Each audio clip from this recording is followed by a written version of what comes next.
The Urantia book, section 4, the life and teachings of Jesus, paper 167. Throughout this period of the Perea ministry, when mention is made of Jesus and the apostles visiting the various localities where the 70 were at work, it should be recalled that, as a rule, only 10 were with him, since it was the practice to leave at least 2 of the apostles at Pella to instruct the multitude. As Jesus prepared to go on to Philadelphia, Simon Peter and his brother Andrew returned to the Pella encampment to teach the crowds there assembled. When the master left the camp at Pella to visit about Perea, it was not uncommon for from 300 to 500 of the campers to follow him. When he arrived at Philadelphia, he was accompanied by over 600 followers. No miracles had attended the recent preaching tour through the Decapolis, and excepting the cleansing of the 10 lepers, thus far there had been no miracles on this Perean mission. This was a period when the gospel was proclaimed with power without miracles. Yes, because in actuality Jesus was not really, better said, when he was on the Mount Hermon in the 40 days and nights period, he decided not to do miracles. Why? Because he wanted to have the human races believing him and the Father without the need of miracles and wonders. Because he says, great is he who believes in me and in the Father without seeing me and without needing the miracles and wonders to believe his existence. So this, but the point is, the human races are so addicted to miracles and wonders that eventually some miracles and wonders happened, but not all these miracles and wonders were done by Jesus himself. Some were done by seraphic beings combined with life carriers and midwayers. And they did this instructed by the thought adjuster that was in Jesus, and the thought adjuster is the God the Father fragment, so by the instruction of God the Father himself. So this is the whole issue here, this is the whole cling here, that people think that Jesus did these miracles, but we need to know that not all miracles have been done by Jesus himself, because he himself chose to do so. Most of the miracles were actually not done by him, but by God the Father himself through the adjuster that was and still is in Jesus. And some miracles and wonders were done by the seraphims, midwayers, life carriers, on instruction of God the Father himself. So this is something we really need to understand. And I have come to notice that many people in this day and age are still looking for miracles and wonders. So, lovely brothers and sisters whom are listening to this audio video, time didn't change at all. Humanity as a race didn't change at all, because they are still wanting to see miracles and wonders. And only then they can have belief in God the Father's existence. But it is far more better if you can believe in the existence of God the Father without the need of miracles and wonders, because then you are a true believer in God the Father.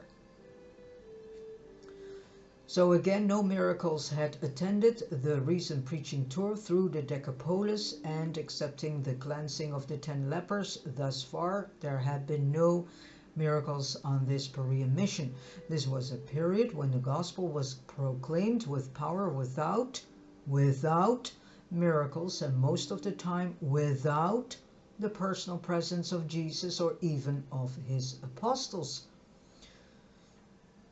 Jesus and the 10 apostles arrived at Philadelphia on Wednesday, February 22, and spent Thursday and Friday resting from their recent travels and labors.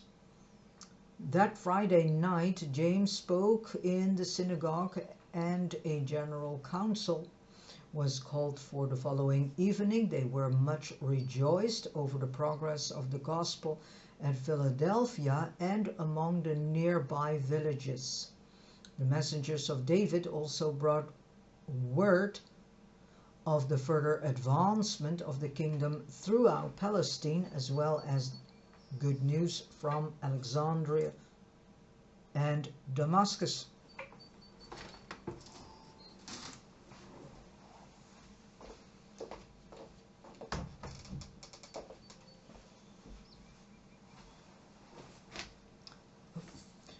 One, breakfast with the Pharisees. There lived in Philadelphia a very wealthy and influential Pharisee who had accepted the teachings of Abner and who invited Jesus to his house Sabbath morning for breakfast. It was known that Jesus was expected in Philadelphia at this time, so a large number of visitors, among them many Pharisees, had come over from Jerusalem and from elsewhere. Accordingly, about 40 of these leading men and a few lawyers were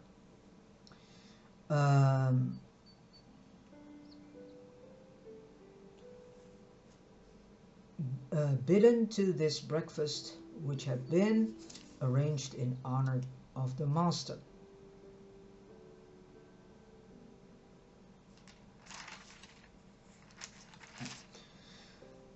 As Jesus lingered by the door speaking with Abner, and after the host had seated himself, there came into the room one of the leading Pharisees of Jerusalem, a member of the Sanhedrin, and as was his habit,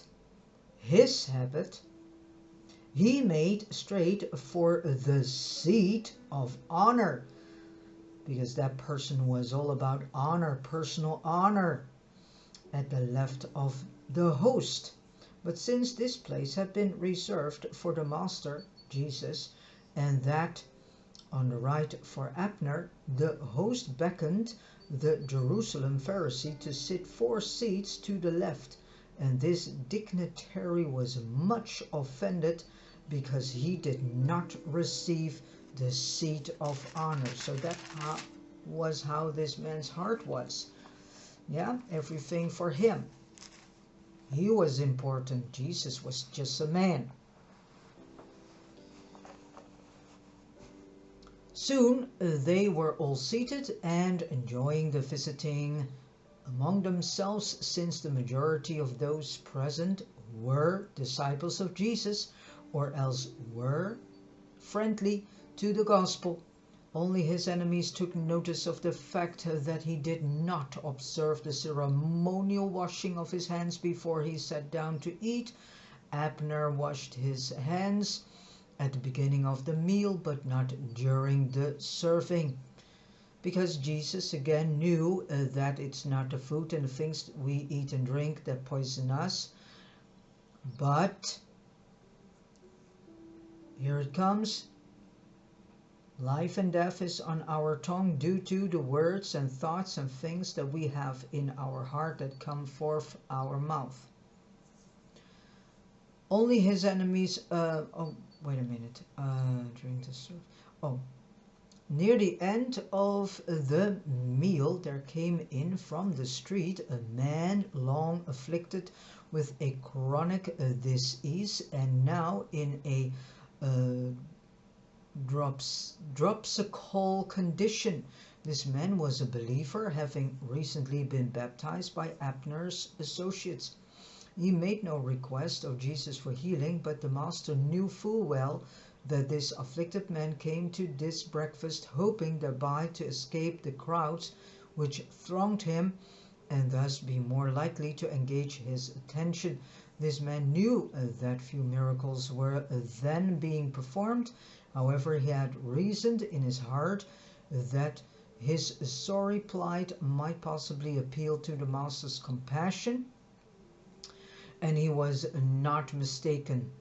For when he entered the room, both Jesus and the self-righteous Pharisee from Jerusalem took notice of him. The Pharisee was not slow to voice his resentment that such a one should be permitted to enter the room. But Jesus looked upon the sick man and smiled so benignly that he drew near and sat down upon the floor. As the meal was ending, the master looked over his fellow guests, and then, after glancing significantly at the man with dropsy, said, "My friends, teachers in Israel and learned lawyers, I would like to ask you a question. Is it lawful to heal the sick and afflicted on the Sabbath day or not?" So Jesus was actually giving these lawyers and Sadducees, Pharisees, and so on, and teachers who were very stuck unto the law, he gave them actually constantly back everything that they did to him. He gave back as a projection, you can say, a mirror in which they could see their own faulty and they were tremendously disturbed by the fact that Jesus was healing people on Sabbath day. Yeah, so, and the Pharisees, Sadducees, and so on, the scribes and rabbis and all those people whom are very stuck unto the Torah, on the law, they were meaning that, yeah, healing was something you did not do on Sabbath because that was work. So here you see how Jesus is giving them back the same questions that they are constantly asking Jesus. So I would like to ask you a question. Is it lawful to heal the sick and afflicted on the Sabbath day or not? But those who were there present knew Jesus too well. They held their peace. They answered not his question, because they knew darn well in themselves that they themselves had many times asked this same question to Jesus himself. So they got back what they were seeking. Then when Jesus over to where the sick man sat, and taking him by the hand said, "Arise and go your way. You have not asked to be healed, but I know the desire of your heart and the faith of your soul." Before the man left the room, Jesus returned to his seat and, addressing those at the table, said, "Such work my Father does, not to tempt you into the kingdom, but to reveal himself to those who are already in the kingdom." You can perceive that it would be like the Father to do just such things, because which one of you, having a favorite animal that fell in the well, on the Sabbath day would not go right out and draw him up?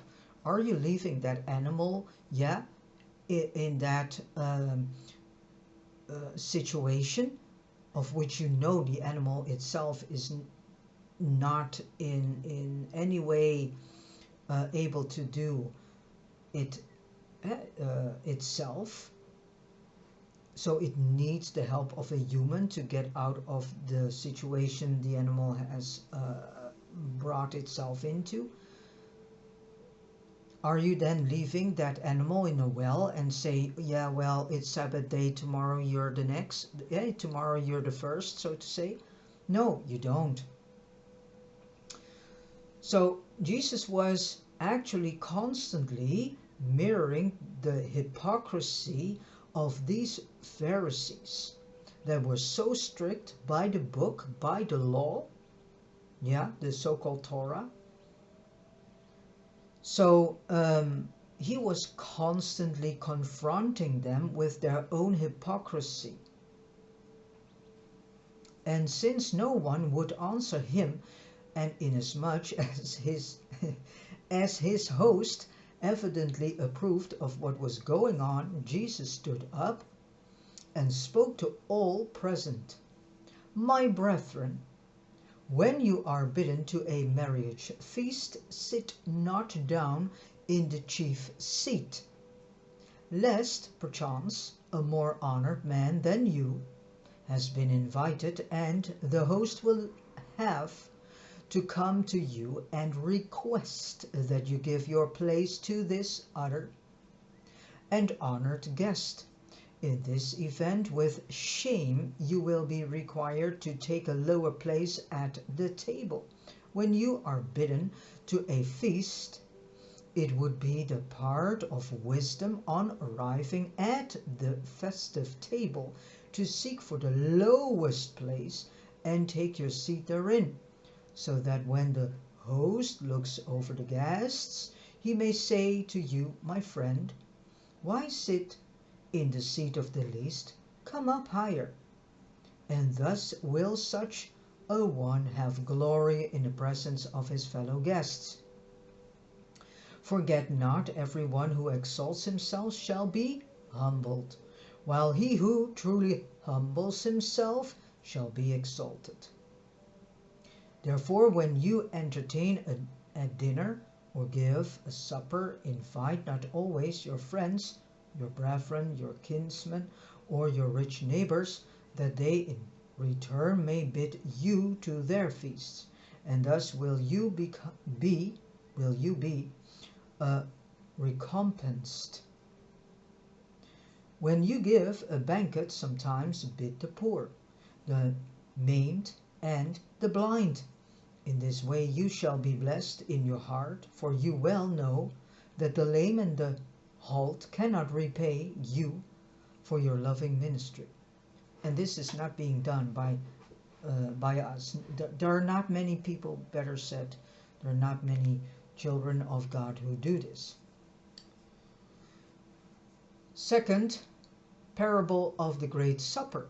As Jesus finished speaking at the breakfast table of the Pharisee, one of the lawyers present, desiring to relieve the silence, thoughtlessly said, Blessed is he who shall eat bread in the kingdom of God. That being a common saying of those days.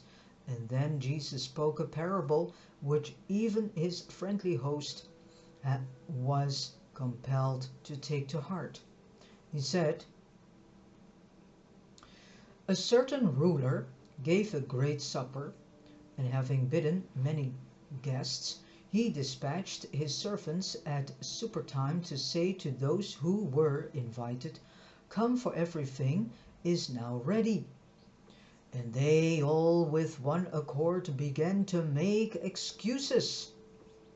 The first said, I have just bought a farm, and I must needs to go to prove it. I pray you have me excused. Another said, I have bought 5 yoke of oxen, and I must go to receive them. I pray you have me excused. And another said, I have just married a wife, and therefore I cannot come. So the servants went back and reported this to their master. When the master of the house heard this, he was very angry, and turning to his servants, he said, I have made ready this marriage feast. The fatlings are killed, and all is in readiness for my guests. But they have spurned my invitation. And does this not happen on daily basis in this day and age still? How many excuses do we have on daily basis not to be in communication, real communication with God? Yeah, through Jesus. How many times do we have excuses when a person is spontaneously inviting us? How many times do we have excuses when someone spontaneously arrives at your door to invite you for a nice cup of coffee, and that we say, oh yeah, but I don't have time? Because if we would count the many invitations that we get on daily basis, or weekly, or monthly, or yearly, that we actually skip because of excuses, because of the fact that we think that the things that we have to do are far more relevant. So this is something we still do. They have gone every man after his lands and his merchandise. Exactly. This is still going on. We find the things of which we think is relevant. We go after, we stay stuck onto that. We find that far more important than answering the invitation of someone that is spontaneously visiting, standing at your door, inviting you for a nice cup of coffee somewhere. Or come and visiting you just because he wants, to be there as a friend, as a brother, sister, and just having interest in you and finding out if everything goes well with you and so on. How many times do we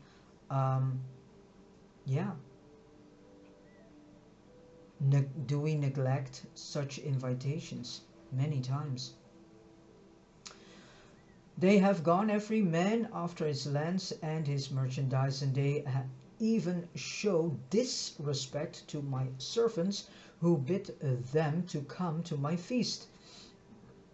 Go out quickly, therefore, into the streets and lanes of the city, out into the highways and the byways, and bring hither the poor and the outcast, the blind and the lame, that the marriage feast may have guests. And the servants did as their Lord commanded, and even then there was room for more guests.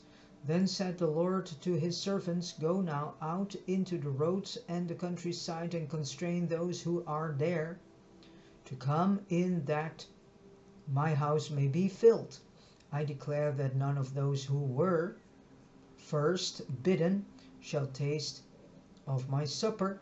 And the servants did as their master commanded, and the house was filled. And when they heard these words, they departed. Every man went to his own place. At least one of the sneering Pharisees present that morning comprehended the meaning of this parable, for he was baptized that day and made public confession of his faith in the gospel of the kingdom. Abner preached on this parable that night at the general council of believers. The next day, all of the apostles engaged in the philosophic exercise of endeavoring to interpret the meaning of this parable of the Great Supper, though Jesus listened with interest To all of these differing interpretations, he steadfastly refused to offer them further help in understanding the parable. He would only say, "Let every man find out the meaning for himself and in his own soul."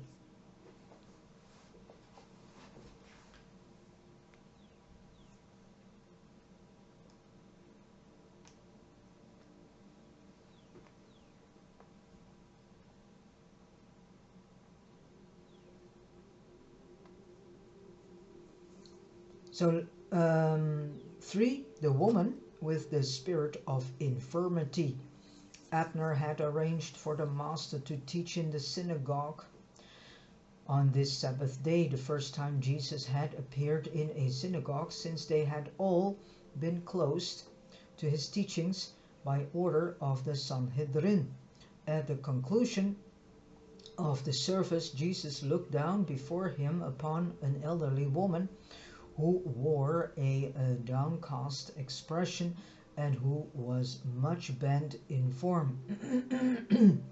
This woman had long been fear-ridden, and all joy had passed out of her life.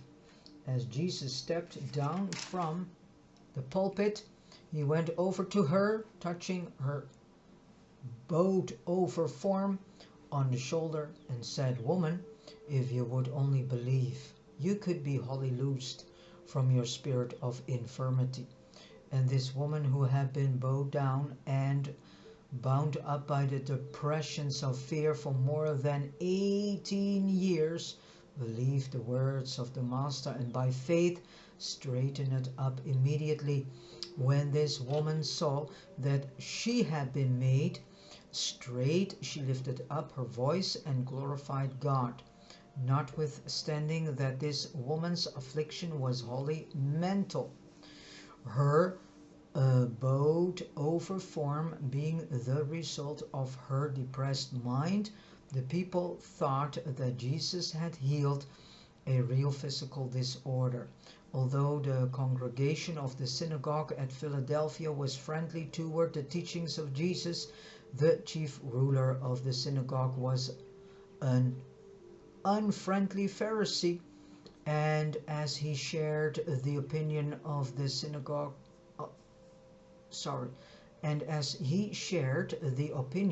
the congregation that Jesus had healed a physical disorder, and being indignant because Jesus had presumed to do such a thing on the Sabbath day, he stood up before the congregation and said, "Are there not 6 days in which men should do all their work? In these working days come therefore and be healed, but not on the Sabbath day." When the unfriendly ruler had thus spoken, Jesus returned to the speaker's platform and said, "Why play the part of hypocrites? Does not every one of you on the Sabbath loose his ox from the stall and lead him forth for watering? If such a service is permissible on the Sabbath day, should not this woman, a daughter of Abraham, who has been bound down by evil these 18 years, be loosed from this bondage and led forth to partake of the waters of liberty and life, even on this Sabbath day?" And as the woman continued to glorify God, his critic was put to shame, and the congregation rejoiced with her that she had been healed. As a result of his public criticism of Jesus on this Sabbath day, the chief ruler of the synagogue was deposed, and a follower of Jesus was put in his place. Jesus frequently delivered such victims of fear from their spirit of infirmity, from their depression of mind, and from their bondage of fear. But the people thought that all such afflictions were either physical disorders or possession of evil spirits. Jesus taught again in the synagogue on Sunday, and many were baptized by Abner at noon on that day in the river which flowed south of the city. On the morrow, Jesus and the 10 apostles would have started back to the Pella encampment, but for the arrival of one of David's messengers who brought an urgent message to Jesus from his friends at Bethany near Jerusalem. 4. The message from Bethany. Very late on Sunday night, February 26th, a runner from Bethany arrived at Philadelphia bringing a message from Martha and Mary, which said, "Lord, he whom you love is very sick." This message reached Jesus at the close of the evening conference and just as he was taking leave of the apostles for the night. At first Jesus made no reply. There occurred one of those strange interludes, a time when he appeared to be in communication with something outside of and beyond himself, and then looking up, he addressed the messenger in the hearing of the apostles, saying, "This sickness is really not to the death. Doubt not that it may be used to glorify God and exalt the Son." Jesus was very fond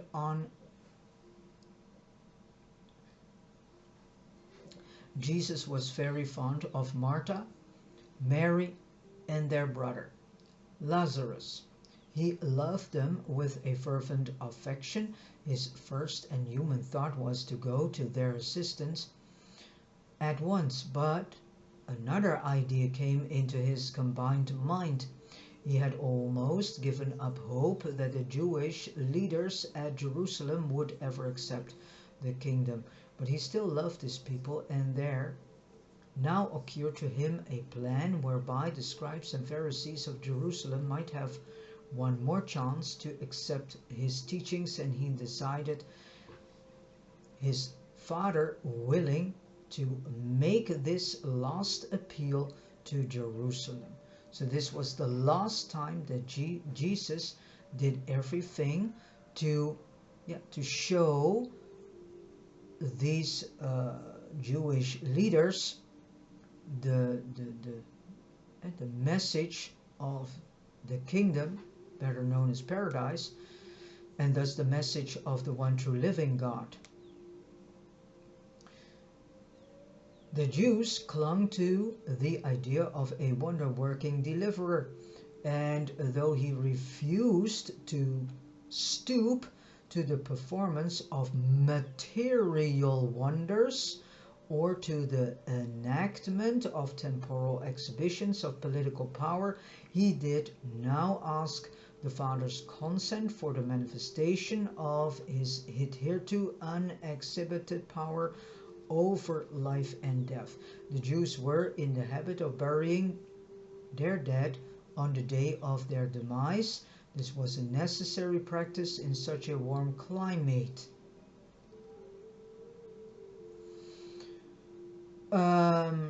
It often happened that they put in the tomb one who was morally comatose, so that on the second or even the third day such a one would come forth from the tomb. But it was the belief of the Jews that while the spirit or soul might linger near the body for 2 or 3 days, it never tarried after the third day, that decay was well advanced by the 4th day, and that no one ever returned from the tomb after the lapse of such a period. And it was for these reasons that Jesus tarried yet two full days in Philadelphia before he made ready to start for Bethany. Accordingly, early on Wednesday morning, he said to his apostles, "Let us prepare at once to go into Judea again." And when the apostles heard their master say this, They drew off by themselves for a time to take counsel of one another. James assumed the direction of the conference, and they all agreed that it was only folly to allow Jesus to go again into Judea. And they came back as one man and so informed him. Said James, Master, you were in Jerusalem a few weeks back, and the leaders sought your death while the people were minded to stone you. At that time you gave these men their chance to receive the truth, and we will not permit you to go again into Judea. Then said Jesus, But do you not understand that there are 12 hours of the day in which work may safely be done? If a man walks in the day, he does not stumble, inasmuch as he has light. If a man walks in the night, he is liable to stumble, since he is without light. And this means when a man walks in the dark, when a man walks his own way instead of God's way, walking God's way is walking in the light. If a man walks in the night, he is liable to stumble, since he is without light. And without light means without a message of paradise, the message of the living God, which is that you are a child of God, that you have sonship in God, and that if you want to have a life-changing life, that by walking the divine and perfected path of the will of the Father, then your life shall change in a positive way, and you shall see that you more and more start to walk in the light of the one true living God himself, because that's what he is. He is light and life. He is the primal cause of light and life.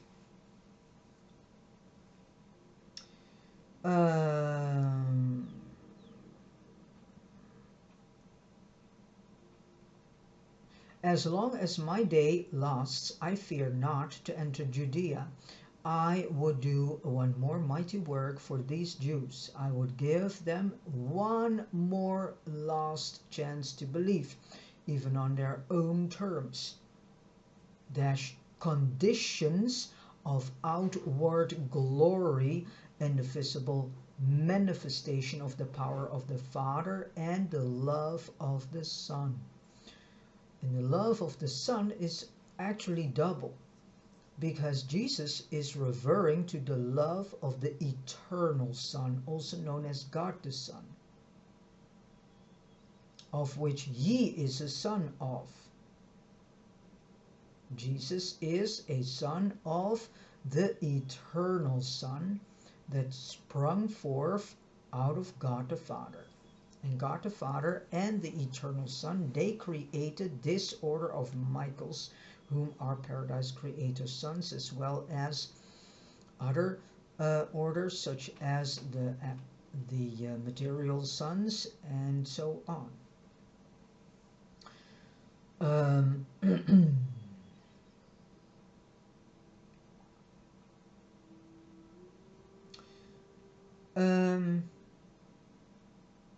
Besides, do you not realize that our friend Lazarus has fallen asleep, and I would go to awake him out of this sleep? Then said one of the apostles, Master, if Lazarus has fallen asleep, then will he the more surely recover. It was the custom of the Jews at that time to speak of death as a form of sleep. But as the apostles did not understand that Jesus meant that Lazarus has departed from this world, he now said plainly, Lazarus is dead. And I am glad for your sakes, even if the others are not thereby saved, that I was not there to the end, and that you shall now have new cause to believe in me. And by that which you will witness, you should all be strengthened in preparation for that day when I shall take leave of you and go to the Father. When they could not persuade him to refrain from going into Judea, and when some of the apostles were loath even to accompany him, Thomas addressed his fellows, saying, "We have told the Master our fears, but he is determined to go to Bethany. I am satisfied it means the end. They will surely kill him, but if that is the Master's choice, then let us acquit ourselves like men of courage. Let us go also, that we may die with him." And it was ever so in matters requiring deliberate and sustained courage. Thomas was always the mainstay of the 12 apostles.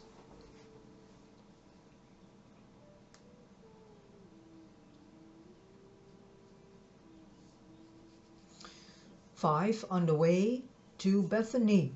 On the way to Judea, Jesus was followed by a company of almost 50 of his friends and enemies at their noon lunchtime. On Wednesday, he talked to his apostles and this group of followers on the terms of salvation, because there's a lot to do about salvation. And at the end of this lesson, told the parable of the Pharisee and the publican, a tax collector. Many do not understand this idea of salvation. Said Jesus, "You see then that the Father gives salvation to the children of men. And this salvation is a free gift to all who have the faith to receive sonship." And this is very important that you get this message. Salvation is something different than we understand. We have come to understand the human idea and understanding of salvation, as humans see that salvation is.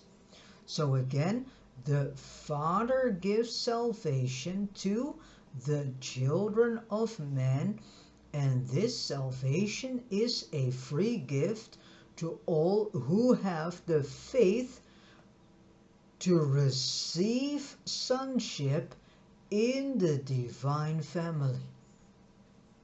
So if you are speaking to other brethren about the fact that they may remember that they are a child of God, and if they accept and embrace this, that they are a child of God, and that they have sonship in God, and that you also say that coming into the kingdom of God is done by faith, living faith. And so if they have this faith, and if they are willing to receive sonship in the divine family, they get this free gift of salvation. There's nothing men can do to earn this salvation. And this is the whole misnomer of the Bible, because there is this idea that we have to work for our salvation. But it's not. We only have to have living faith in the Father. And, first and foremost, acknowledge and embrace again that we are a child of God and have sonship in God. Works of self-righteousness cannot buy the favor of God, and much praying in public will not atone for lack of living faith in the heart. Man, you may deceive by your own outward surface, but God looks into your souls. What I am telling you is well illustrated by two men who went into the temple to pray, the one a Pharisee and the other a publican. The Pharisee stood and prayed to himself, "O God, I thank you that I'm not like the rest of men, extortioners, unlearned, unjust, adulterers, or even like this publican. Because I fast twice a week, I give tithes of all that I get." But here it comes. The publican, standing afar off, would not so much as lift his eyes to heaven, but smote his breast, saying, "God be merciful to me, a sinner." I tell you that the publican went home with God's approval rather than the Pharisee. For everyone who exalts himself shall be humbled, but he who humbles himself shall be exalted. That night in Jericho, the unfriendly Pharisees sought to entrap the Master by inducing him to discuss marriage and divorce, as did their fellows one time in Galilee. But Jesus artfully avoided their efforts to bring him into conflict with their laws concerning divorce. As the publican and the Pharisee illustrated good and bad religion, their divorce practices served to contrast the better marriage laws of the Jewish code with the disgraceful laxity of the Pharisaic interpretation of these Mosaic divorce statutes. So the Pharisee judged himself by the lowest standard, the publican squared himself by the highest ideal. Devotion to the Pharisee was a means of inducing self-righteous inactivity and the assurance of false spiritual security. Devotion to the publican was a means of stirring up his soul to the realization of the need for repentance, confession, and the repentance by faith of merciful forgiveness. The Pharisees sought justice, the publican sought mercy. The law of the universe is, ask and you shall receive, seek and you shall find.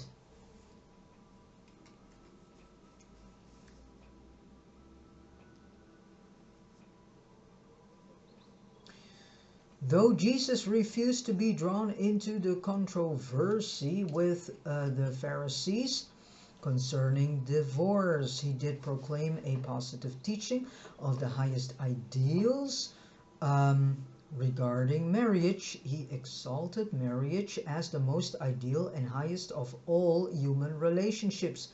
Likewise, he intimated strong disapproval of the lax and unfair divorce practices of the Jerusalem Jews, who at that time permitted a man to divorce his wife for the most trifling of reasons, such as being a poor cook, a faulty housekeeper, or for no better reason than that he had become enamored of a better looking woman.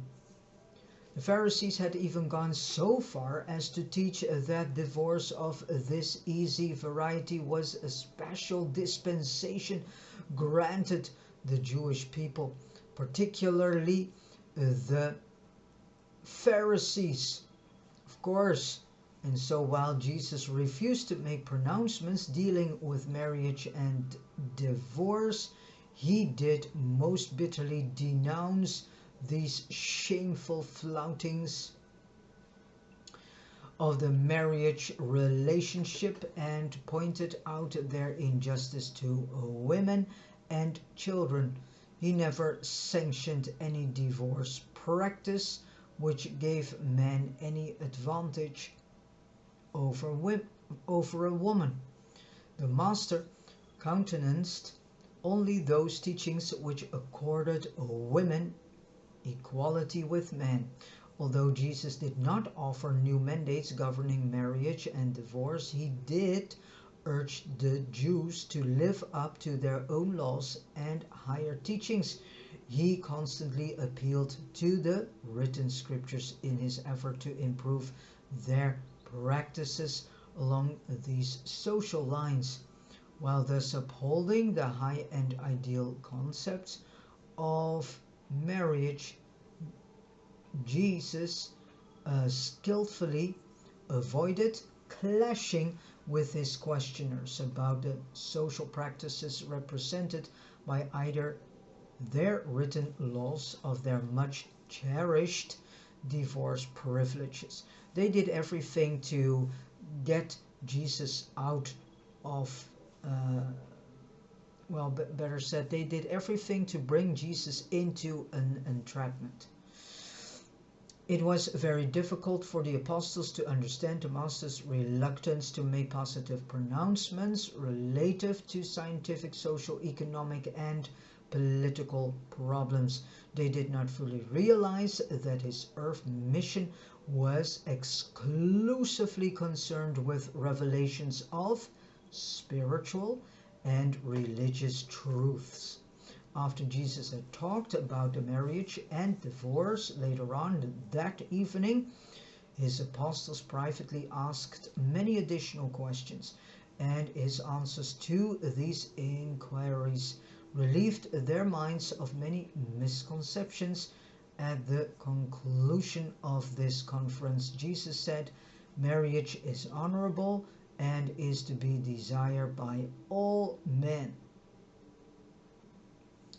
The fact that the Son of Man pursues his earth mission alone is in no way a reflection on the desirability of marriage. That I should so work is the Father's will, but this same Father has directed the creation of male and female, and it is the divine will that men and women should find their highest service and consequent joy in the establishment of homes for the reception and training of children, in the creation of whom these parents become co-partners with the makers of heaven and earth. And for this cause shall a man leave his father and mother, and shall cleave to his wife, and they shall become as one. And in this way Jesus relieved the minds of the apostles of many worries about marriage, and cleared up many misunderstandings regarding divorce. At the same time, he did much to exalt their ideals of social union and to augment their respect for women and children for the home.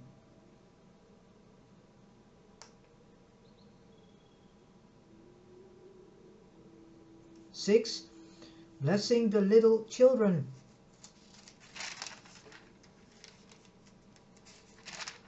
Okay, almost the last one. So 6, blessing the little children.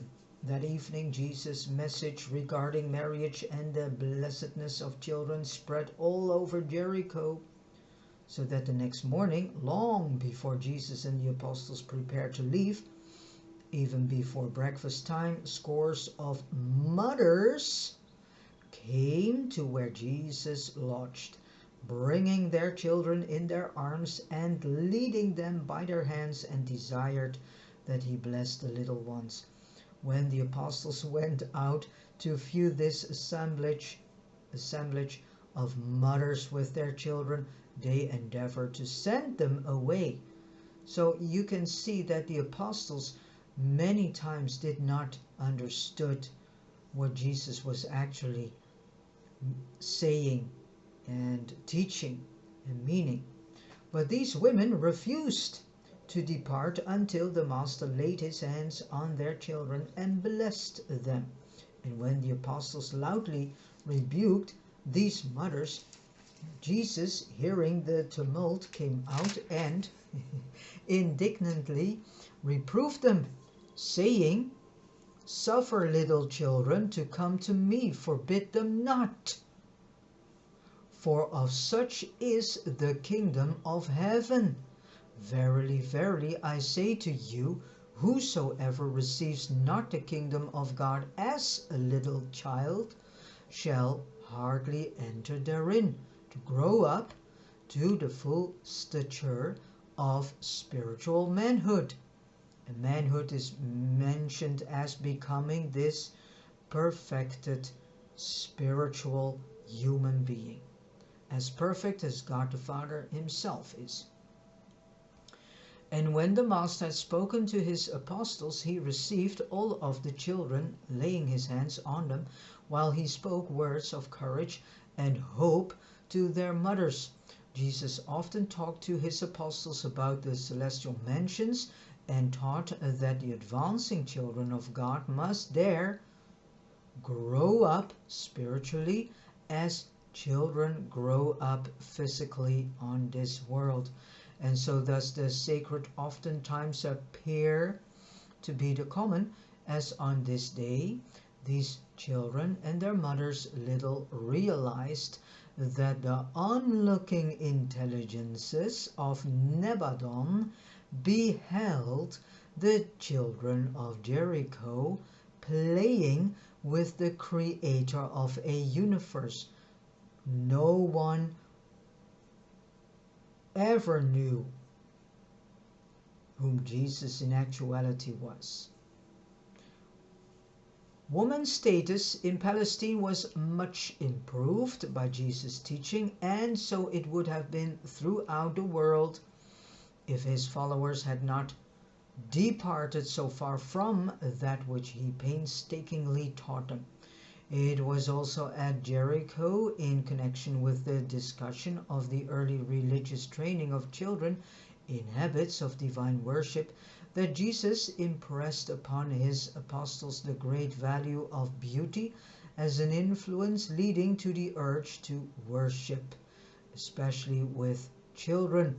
The Master by precept and example taught the value of worshipping the Creator in the midst of the natural surroundings of creation.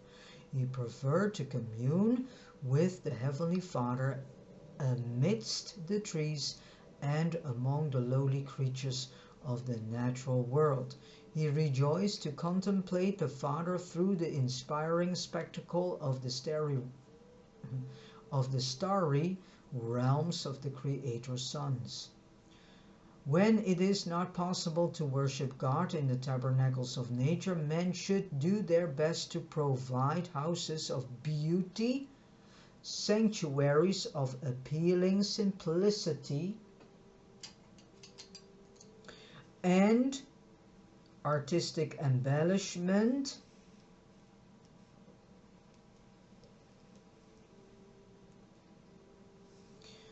so that the highest of human emotions may be aroused in association with the intellectual approach to spiritual communion with God. Truth, beauty, and holiness are powerful and effective aids to true worship. But spirit communion is not promoted by massive ornateness,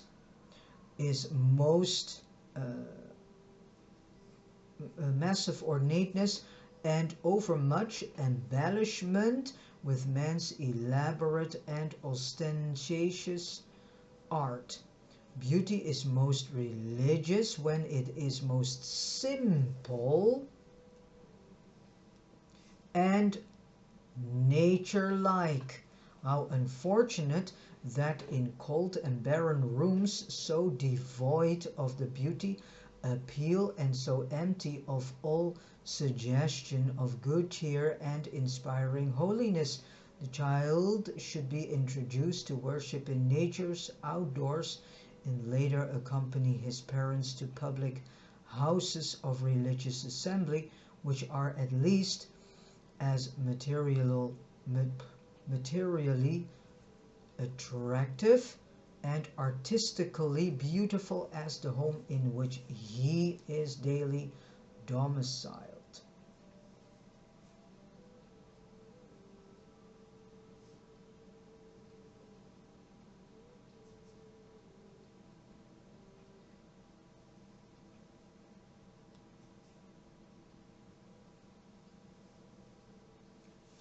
And then point 7, the last one, the talk about angels.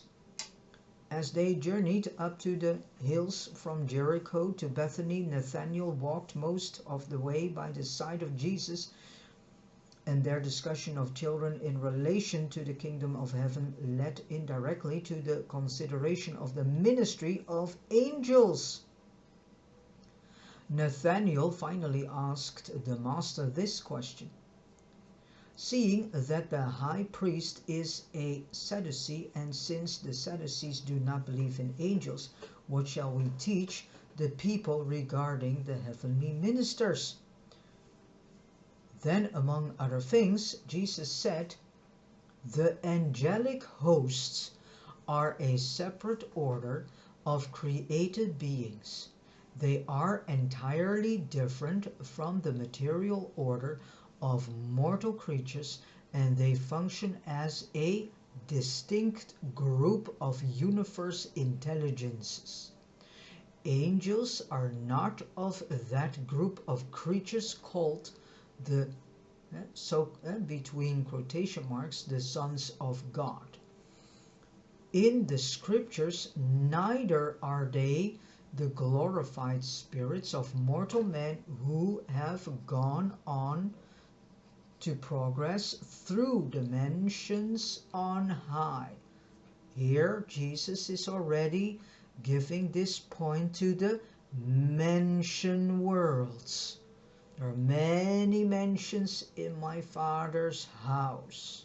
This is pointing to the mansion worlds, where we go after this life. We go to the first mansion world. Angels are a direct creation, and they do not reproduce themselves. The angelic hosts have only a spiritual kinship with the human race.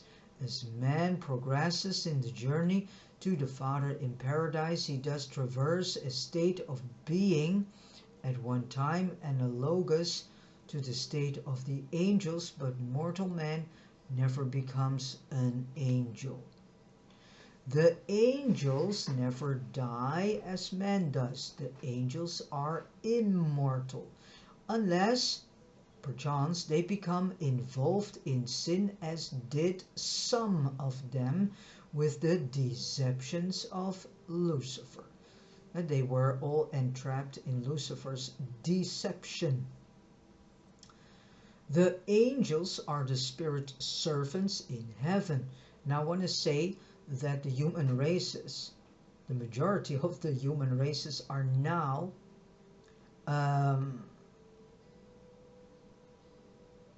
tremendously fallen into the traps of the deceptions of the 385 oligarch families and their interwoven associates, and those whom have connectional, you can say, bloodline references. The majority of the human races nowadays are blindly following the deceptions set out to entrap them into false ideas, false idealisms, created by these 385 oligarch families and their interwoven, interrelated associates, nobilities, aristocracy, and so on, and those whom have a certain line with them. So it's about time that we see all these deceptions, that we see through all these deceptional so-called green agendas that are not based on serving earth and whatsoever, but completely based on total destruction of God's creation, and thus also total destruction of humanity, the human races. I continue, and they are neither all wise nor all powerful, but all of the loyal angels are truly pure and holy. And do you not remember that I said to you once before that if you had your spiritual eyes anointed, you would then see the heavens opened, and behold the angels of God ascending and descending? It is by the ministry of the angels that one world may be kept in touch with other worlds. For have I not repeatedly told you that I have other sheep, not of this fold, and these angels are not the spies of the spirit world, who watch upon you and then go forth to tell the Father the thoughts of your heart, and to report on the deeds of the flesh? The Father has no need of such service, inasmuch as his own Spirit lives within you, known as the thought adjuster. But these angelic spirits do function to keep one part of the heavenly creation informed concerning the doings of other and remote parts of the universe. And many of the angels, while functioning in the government of the Father and the universes of the sons, are assigned to the service of human races. When I taught you that many of these seraphim are ministering spirits, I spoke not in figurative language nor in poetic strains, and all this is true regardless of your difficulty in comprehending such matters. Many of these angels are engaged in the work of saving men, for I have not told you of the seraphic joy when one soul elects to forsake sin and begin the search for God. So I want to come back to this whole idea that the Bible is telling us to save souls. Well, it's not on us completely to do this, because first and foremost, all the children of God have a thought adjuster in them. All of them. God has given us a free will. It is on each one of his children, if they so choose, to return themselves back to God by acknowledging, embracing, and accepting that they are a child of God and thus have sonship in God. During our life, we have a tremendous team of celestial helpers, ministering spirits, and messengers. One of them is a seraphic couple, and they are also doing their uttermost best to help us in finding the path that will lead us to the search for God, and thus the search, also known as the ascension path, that will lead us to paradise, that is in central universe, and also will lead us into light and life.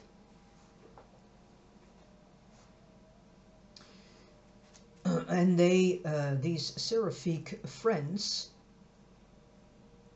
they do this also by the you can say instruction and guidance, leading and guiding hand of God the Father himself too. They shall never intervene without your consent.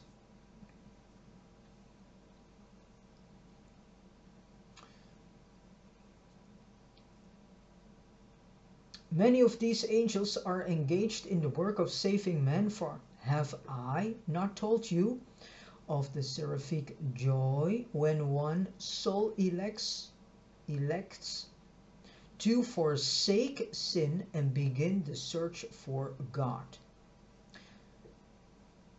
I did even tell you of the joy in the presence of the angels of heaven over one sinner who repents, thereby indicating the existence of other and higher orders of celestial beings, and thus our celestial brethren, because these celestial ministering angels, ministering spirits, messengers, evening stars, morning stars, Melchizedeks, ancients of days, all of them are actually also our brethren. They are also our friends. And each one of them is helping us.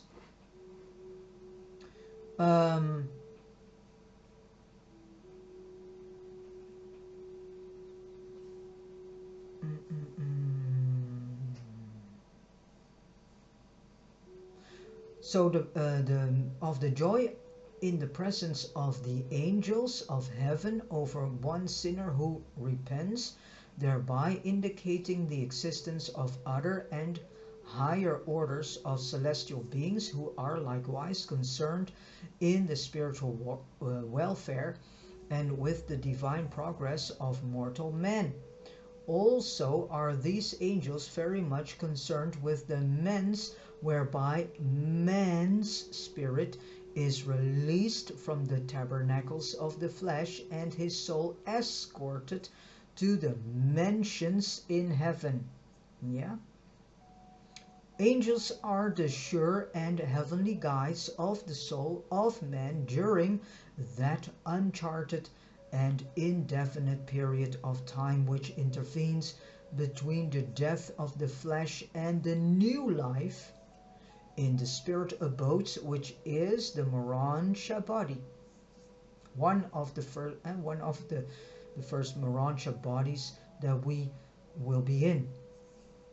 The more we proceed on our journey, on our ascension journey, many times we do refresh this Moransha body in the sense that we get a new Moransha body.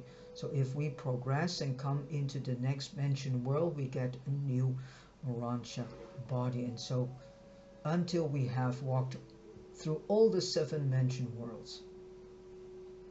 And it is at the end of the 7th mentioned world that we finally can let go of the animalness in us, the animal state of beingness in us.